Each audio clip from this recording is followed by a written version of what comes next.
চাঁদাবাজি বাংলাদেশের একটি পুরাতন ব্যাধি। এই ব্যাধি বাংলাদেশের জন্মলগ্ন থেকে হয়ে আসছে এবং এখন পর্যন্ত তা হয়েই চলেছে। বিগত সরকারগুলো অর্থাৎ বাংলাদেশের যে বিগত সরকারগুলো ছিল তাদের মন্ত্রীরা নানান সময় এই চাঁদাবাজির বিপক্ষে নানান মন্তব্য করেছেন, নানান কড়া হুঁশিয়ারি দিয়েছেন। এই মন্তব্যগুলো আগেও খুব একটি চাঁদাবাজির বিপক্ষে যায়নি, অথবা ঘুরিয়ে ফিরিয়ে কোনো না কোনোভাবে এই বক্তব্যগুলো চাঁদাবাজদের পক্ষে গিয়েছে।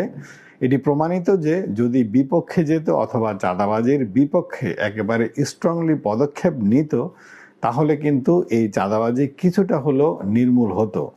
এই 2026 সালে অর্থাৎ স্বাধীনতার 54 বছর পরেও আমরা দেখছি দিন দিন এই চাঁদাবাজির সংখ্যা বেড়ে যাচ্ছে এবং দিন দিন চাঁদাবাজির পরিধি, অর্থ আদায়ের পরিধি দিন দিন বাড়ছে।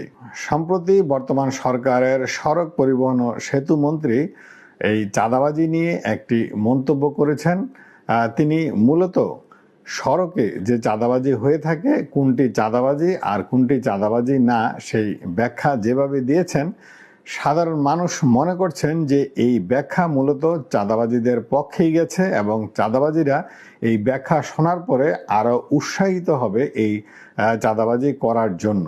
তো তিনি যেটি মূলত বোঝাতে চেয়েছেন যে সড়কে শুধু চাঁদাবাজি নয়, চাঁদাবাজির পাশাপাশি কিছু অর্থ কালেক্ট করা হয়, কিছু চাঁদা কালেক্ট করা হয়, যেটি সমঝোতার ভিত্তিতে।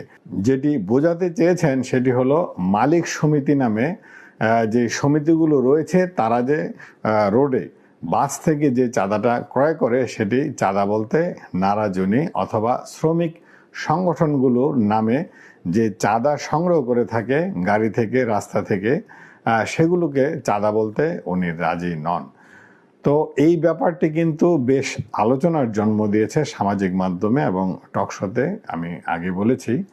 তো আমার ব্যক্তিগত মতামত হলো যে বাস মালিক সমিতির পক্ষ থেকে রাস্তায় দাঁড়িয়ে প্রত্যেক বাস থেকে কেন তাদের চাঁদা ক্রয় করতে হবে? তাদের সমিতি অথবা সমবায় অ্যাসোসিয়েশন চালানোর জন্য কি তাদের নিজেদের উদ্যোগে পকেট থেকে চাঁদা দিয়েই তো তারা অফিসটি চালাতে পারে অথবা তাদের কার্যক্রম চালাতে পারে। এই সামান্য একটি অফিসের কার্যক্রম চালানোর জন্য এই রাস্তায় দাঁড়িয়ে কেন প্রত্যেক গাড়ি থেকে 50 টাকা 100 টাকা চাঁদা তুলতে হবে?